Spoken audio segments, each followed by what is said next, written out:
El meu pare va trobar un canari a la neu. El van posar en una gàbia. En una pota, en lloc de dits, hi tenia un mundo. Quan feia bo, la mare li entrava un pot amb aigua i el canari es banyava. Jo el treia i li retallava les ungles. Un estiu vaig decidir alliberar-lo. Estones.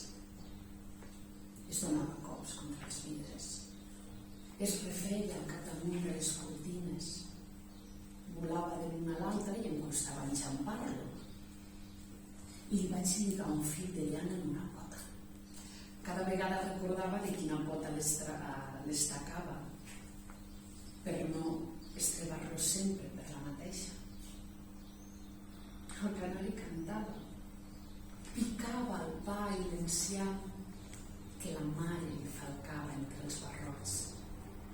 Els fills van passar de ser nens a deixar la casa enrere.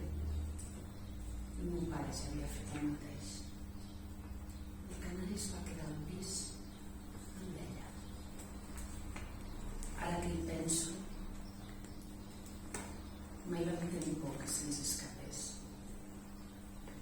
Va arribar un moment que fins i tot les cortines li quedaven molt lluny. La meva mare no volia tenir-lo, ni podia desfer-se.